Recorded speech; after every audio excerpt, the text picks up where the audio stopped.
बिस्मिल्लाहिर्रहमानिर्रहीम। अस्सलाम वालेकुम। कैसे हैं आप सब दोस्त? उम्मीद करता हूँ खैरियत से होंगे। जैसा कि आप सब दोस्तों के इल्म में हम लॉ गैट के सिलेबस के हवाले से बात कर रहे हैं। पहले हमने सीपीसी का एक लेक्चर रिकॉर्ड किया था, उसमें हमने सेक्शन का पोर्शन किया था। जैसा कि आप सब दोस्तों का मालूम है 159 सेक्शन पंजाब में और 158 ओवरऑल दूसरे सूबों में है। और आज का जो हमारा लेक्चर है वो सीपीसी के ऑर्डर एंड रूल के हवाले से है कि ऑर्डर एंड रूल में हमने कौन कौन से ऐसे रूल्स और ऑर्डर करने हैं जो हमें लॉ गैट में सबसे ज़्यादा नंबर दे सकते हैं, मैक्सिमम नंबर हम इनको करके हासिल कर सकते हैं और पासिंग मार्क्स ले।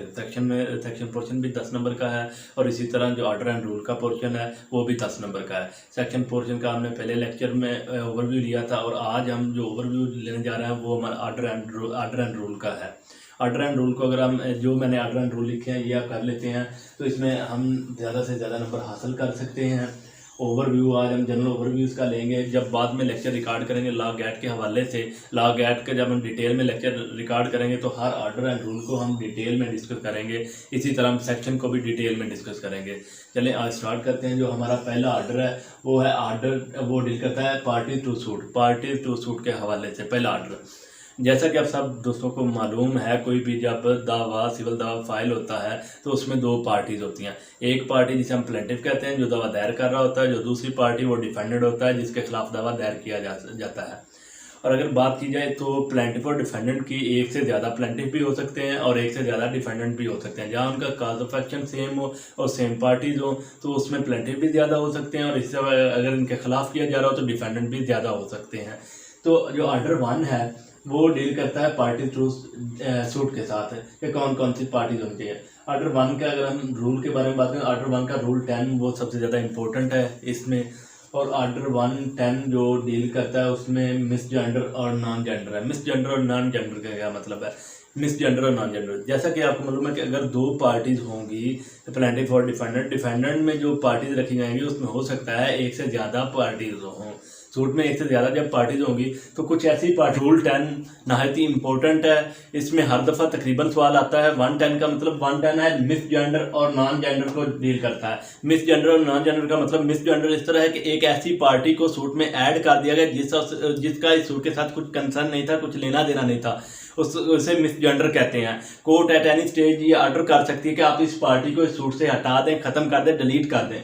और नॉन जेंडर, ऐसी पार्टी जिसका इस सूट में होना लाजमी था वो नॉन जेंडर है। वो पार्टी खुद भी आके एप्लीकेशन दे सकती है 110 की कि जनाब हमारा इस सूट से बिल्कुल डायरेक्टली कनेक्शन है, लेना देना है, हमारा इस सूट के साथ कुछ राइट मुंसलिक है, इसलिए हमें भी इसमें पार्टी बनाया जाए। ये 110 है, रूल 1 है और इसका ऑर्डर 1 है और रूल 10 है। बहुत इंपॉर्टेंट है। ये था ऑर्डर 1 और ऑर्डर 1 के लिहाज से ये पार्टीज को डील करता है। और 110 जो इसका बहुत ही इंपॉर्टेंट है, जो रूल 10 है इसका। इसी तरह ऑर्डर 6 है प्लीडिंग। इसके बाद ऑर्डर 6 आता है pleading. Pleading shall mean plaint and written statement. इसका मतलब प्लीडिंग की जब हम बात करते हैं प्लीडिंग के हवाले से तो प्लीडिंग में प्लेंट और रिटन स्टेटमेंट दोनों, मतलब जो दावा हम फाइल कर रहे होते हैं एक वो, और दूसरा जो रिटन स्टेटमेंट उसके दूसरी एडवर्स पार्टी सबमिट करवाती है जिसे रिटन रिप्लाई बोलते हैं, वो दोनों को मिला के उसे प्लीडिंग बोलते हैं। इसमें ऑर्डर 6 की अगर हम बात करें तो ऑर्डर 6 और रूल 15 ये बहुत इंपॉर्टेंट है। जो पहला रूल इसमें ऑर्डर 6 है, रूल 15 है। ये वेरिफिकेशन ऑफ प्लेंट क्या मतलब? वेरिफिकेशन ऑफ प्लेंट का मतलब है जो हमने दावा लिखा है, जो हम दावा फाइल करने जा रहे हैं उसकी हमने वेरिफिकेशन करनी है कि बिल्कुल ये सारे जो दरखास्त जिम्नात है, जो सारी क्लासेस है बिल्कुल ठीक है, बिल्कुल दुरुस्त है मेरे मुताबिक। उसके बाद है ऑर्डर 6 है, रूल 16 है। ऑर्डर 6 और rule 16 amendment of opposite plaint, जो रिटर्न रिप्लाई होता है या दूसरी जो प्लेंट होती है उसमें कुछ अमेंड करवाने के लिए, कुछ चीज़ें ख़त्म करवाने के लिए, डिलीट करवाने के लिए, कुछ स्कैंडलस मटेरियल हो, कुछ ऐसी चीज़ हो जो डेफामेटरी हो, ऐसी चीज़ें ख़त्म करवाने के लिए ऑर्डर 6 और रूल 16 की एप्लीकेशन दी जाती है कि ये मटेरियल है जो ये स्कैंडलस है या डेफामेटरी है, इसे ख़त्म कर दीजिए। और कोर्ट को ये एप्लीकेशन एक दी जाती है ख़त्म करवाने के लिए। उसके बाद आता है ऑर्डर 6 और rule 17। Order 6 rule 17 amendment of pleading at any stage है। जो हम खुद एक दावा दायर करते हैं उस दावे को हम चेंज करवाने के लिए, अल्टर करवाने के लिए उसमें एप्लीकेशन देते हैं। होता क्या है, हमने एक एप्लीकेशन, एक दावा हमने दायर कर दिया। दावा जब हमने दायर किया था तो उसमें जो पार्टी थी वो पार्टी जिंदा थी, बिल्कुल अलाइव थे, हमने उनके खिलाफ दावा दायर कर दिया। अब उनमें डिफेंडेंट में कोई एक आध गुजर जाता है। अब उसमें ज़ाहिर बात है उसके जो लीगल एयर्स होंगे, वार रिप्रेजेंटेटिव वारसान होंगे, वो आएंगे। इसलिए हम एक एप्लीकेशन देंगे अमेंडमेंट की कि ये जनाब अमेंड किया जाए, इस तरह ये दावा अमेंड किया जाए और फलां पार्टी इसमें बनाई जाए, क्योंकि जो ये वारस था इसके वारस ये हैं जो लीगल रिप्रेजेंटेटिव है इसके, उनको पार्टी बनाया जाए और दूसरे जो प्लेंटिफ था वो फौत हो चुका है। ये होती है आर्डर 6 और रूल 17 की एप्लीकेशन के हम अमेंड करवाते हैं, दावे अपने को अल्टर करवाते हैं, एक जो नीड ऑफ टाइम होती है उसके मुताबिक, जो हमें जरूरत होती है उसके मुताबिक हम अल्टर करवाते हैं। ये है आर्डर 6 और रूल 17। आर्डर 7 है प्लेंट बेसिकली है दावा। हमारा प्लेंट दावा होता है, जो हम दावा दायर करते हैं डायरेक्टली कोर्ट में जाके हम दावा दायर कर रहे हैं, वो प्लेंट होती है। एक दावे को प्लेंट बोलते हैं। इसमें अगर आर्डर 7 के हवाले से हम बात करें तो आर्डर 7 रूल 10 बहुत इंपॉर्टेंट है। Order 7 rule 10 return of plaint.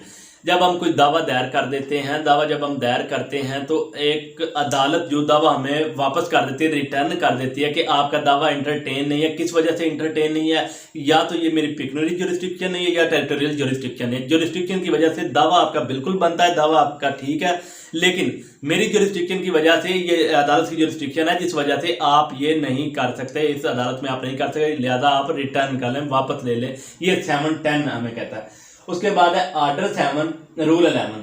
Order 7 और रूल 11 क्या? Order 7 rule 11 rejection of plaint है। हमने प्लेंट दायर कर दी, दावा दायर कर दिया, दावा हमारा बिल्कुल बनता था, दावा एक प्रॉपर कोर्ट में चला गया, लेकिन वहां जाके उन्होंने रिजेक्ट कर दिया हमारा दावा। रिजेक्ट क्यों कर दिया?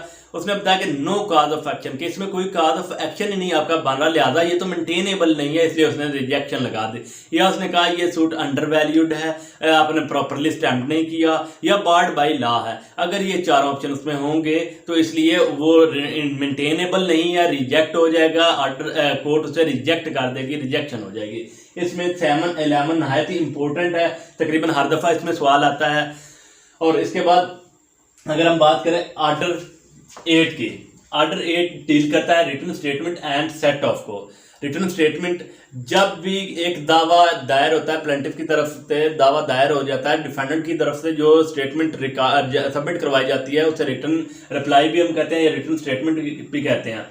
और उसी में हम सेट ऑफ, उसके बाद आ जाता है सेट ऑफ। सेट ऑफ का क्या मतलब है? सेट ऑफ का बेसिकली मतलब है काउंटर क्लेम। हम जो चीज काउंटर में, एडवर्स में, रिबर्टल में क्लेम कर रहे होते हैं वो सेट ऑफ है।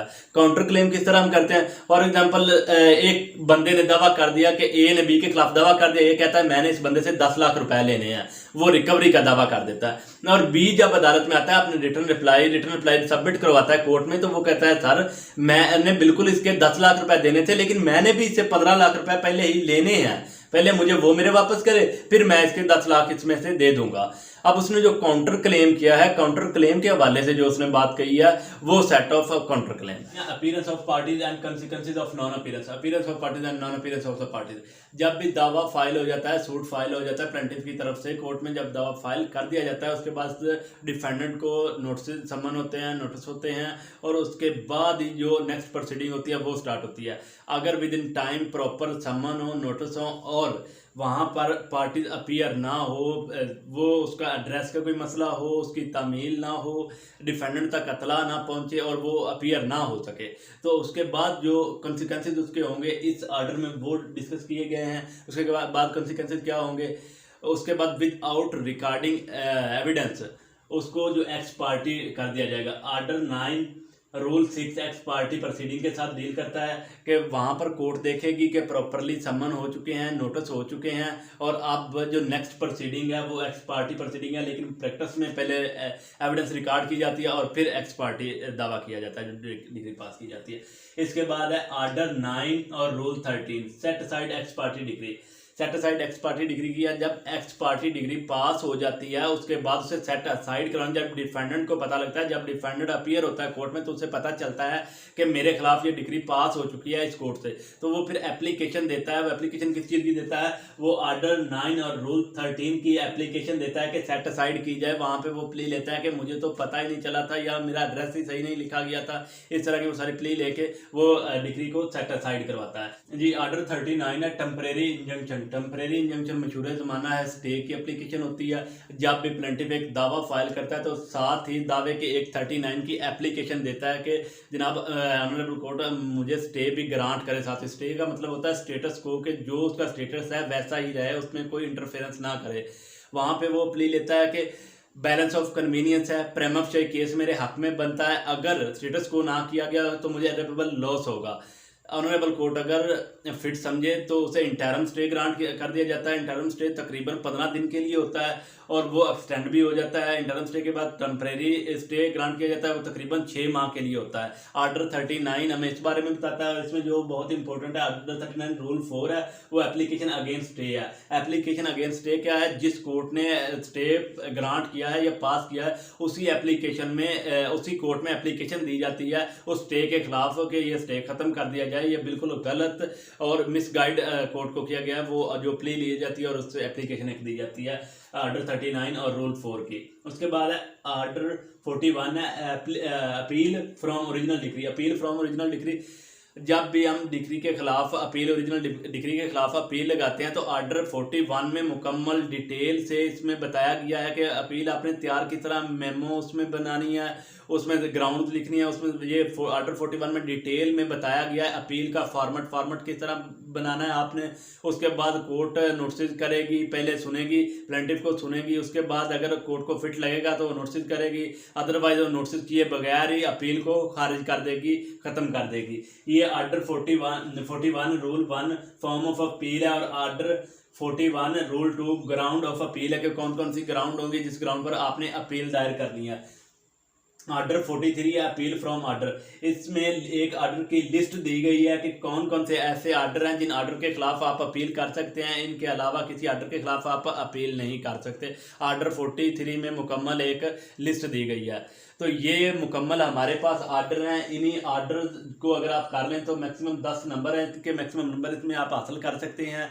इसके बाद अगर हम बात करें 10 नंबर का एक सेक्शन पोर्शन है और 10 नंबर के आर्डर का पोर्शन है। ये एक शॉर्ट सा हमारा सिलेबस है लॉ गैट के सिलेबस के हवाले से। सीपीसी का 10 नंबर का ये है और 10 का जो पिछला लेक्चर जो सेक्शन का था वो है। 10 और 10 20 नंबर के हैं और जो मैक्सिमम नंबर आपको मिलने हैं वो इस बुक में। उसके बाद QS है, लीगल एथिक्स है और दूसरे में जिस तरह आप मेहनत करते जाएंगे और ज़्यादा नंबर आप हासिल कर सकते हैं। अगर आप इन सारे आर्डर एंड रूल को एक एक दफ़ा अच्छी तरह पढ़ लें, जब हम नेक्स्ट लेक्चर बनाएंगे डिटेल में लॉ गैट के हवाले से तो इस हर आर्डर को हम डिटेल में जाके एक्सप्लेन करेंगे इंशाल्लाह नेक्स्ट वीडियो में।